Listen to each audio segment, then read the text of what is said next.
teknik modifikasi cuaca. Saya akan menelisiknya eksklusif. Ada beberapa botol plastik yang berisi cairan TATP. Itu buat bersih WC. Waktu itu ada acara bersih-bersih WC dan toilet masjid kan. Saudara, apa yang terjadi sesungguhnya? Saya menuju ke peneliti dan juga pengamat terorisme Hasibullah Satrawi. Bung Hasib, selamat sore, salam sehat selalu. Iya. Mas Aiman. Kita bicara Munarman, aktivis HAM, lalu kemudian ujuk-ujuk menjadi teroris. Suatu hal yang luar biasa, suatu hal yang baru pertama kali terjadi di Indonesia. Baru pertama kali mungkin, tapi kalau kemudian ini dikaitkan dengan ISIS, kalau dilihat dari segi keacakannya sangat bisa dipahami atau minimal Sangat bisa tidak dipahami. Kenapa? Karena memang kalau kita lihat orang-orang yang bergabung dengan ISIS ya, itu berangkat dari latar belakang yang bermacam-macam. Jadi saya melihat justru kalau ini kaitannya dengan ISIS, kalau betul nanti pembuktiannya ada kaitannya dengan ISIS, maka aneka macam latar belakang itu tidak terlalu menjadi sesuatu yang mengejutkan, Mas Aiman. Meskipun jalannya kan berbeda, ketika aktivis HAM selalu kan di dalam yudisial, di dalam pengadilan. Tapi kalau ISIS kan atau siapapun yang mungkin tidak mengerti hukum, dia ekstra yudisial, di luar pengadilan.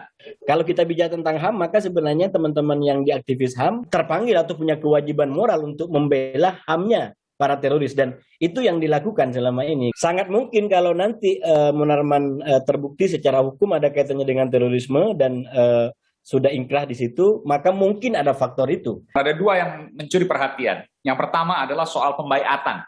Yang kedua adalah soal bahan peledak. Saya mau bahas dua ini. Yang pertama adalah soal pembaiatan.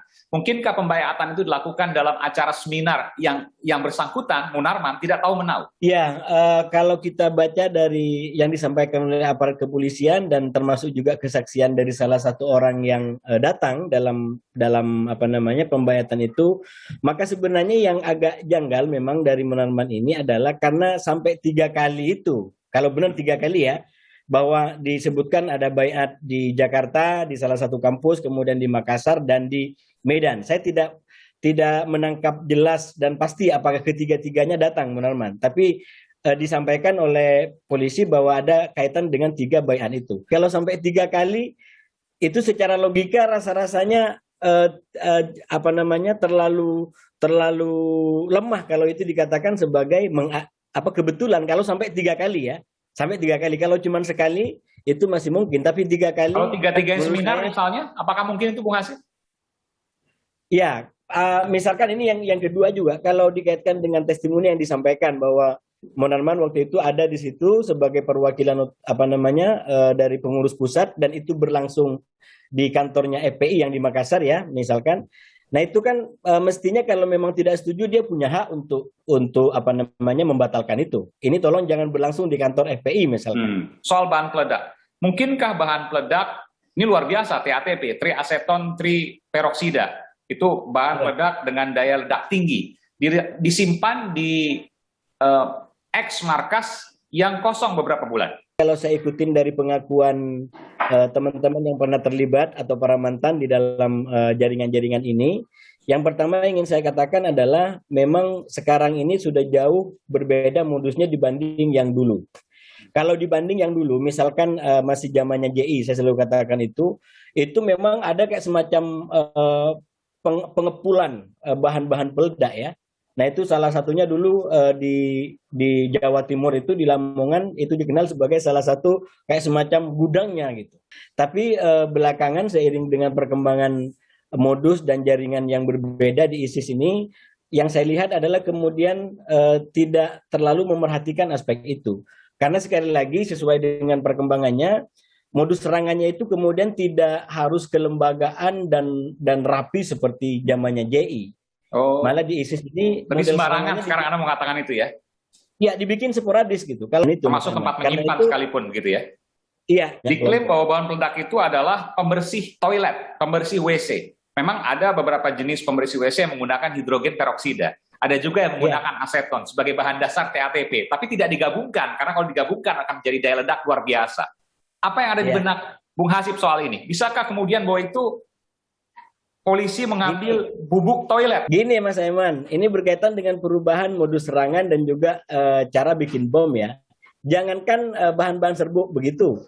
Wong cara membuat bom pun bahannya dibikin gampang dan diobral, termasuk dengan menggunakan bahan-bahan dari yang ada di dapur. Bisa pakai garam, bisa pakai kebutuhan panci. Yang ingin saya katakan adalah bahannya itu sudah sedemikian canggih dan mereka mengobralkan materi-materi pengeboman seperti itu gitu. Nah, oleh karena itu banyak bahan, banyak alat yang bisa digunakan oleh mereka, termasuk tadi yang alat-alat dapur pun bisa digunakan untuk kepentingan bahan peledak gitu. Pihak polisi mengatakan bahwa menemukan TATP, triaceton triperoksida, bahan peledak high explosive, daya ledak tinggi. Kemudian pihak X FPI menyatakan bahwa itu adalah bubuk atau cairan untuk pembersih toilet. Apa yang ada di bayangan Anda? Ya, kalau menurut saya nanti tinggal pembuktian. Siapa nanti yang bisa membuktikan bahwa ini bisa berguna, bisa menjadi sebuah bahan peledak gitu. Setelah dicampur dengan apa? Kabar baiknya adalah pendekatan kita dalam persoalan terorisme adalah pendekatan hukum. Ini hal yang menggembirakan, lebih hebat daripada banyak negara, termasuk di sekitar kita. Bedanya di negara lain? Mohon maaf, seperti Malaysia, atau mungkin malah Singapura, atau mungkin malah banyak negara yang pendekatannya adalah pendekatan keamanan. Bedanya kalau hukum itu kan minimal sudah mempunyai 2 alat bukti yang cukup. Oke. Dan itu terbuka nanti ya. Jadi ini pembuktian publik, pembuktian yang transparan. Itu kalau kita menggunakan hukum. Kalau keamanan ya itu ada kayak semacam subjektivitas dari aparat. Kalau sudah mau mengganggu keamanan, kita bisa diambil sebuah tindakan dan ya itu nanti tidak seterang benderang sebagaimana pendekatan hukum. Sekali lagi saya simpulkan, kalau pendekatan hukum semuanya akan terang benderang terbuka. Tapi kalau pendekatan keamanan seperti yang Anda sebutkan tadi, misalnya Malaysia, Singapura, pendekatannya cenderung tertutup. Lebih tertutup daripada pendekatan hukum. Peneliti dan pengamat terorisme Hasibullah Satrawi. Terima kasih Bung Hasib. Sehat selalu. Assalamualaikum.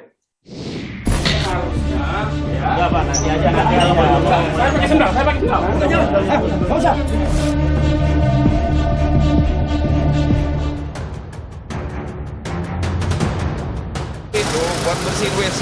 Barang yang ditemukan tersebut berpotensi digunakan sebagai bahan baku untuk pembuatan bahan peledak TATP. Teknik modifikasi cuaca. Saya akan melisiknya eksklusif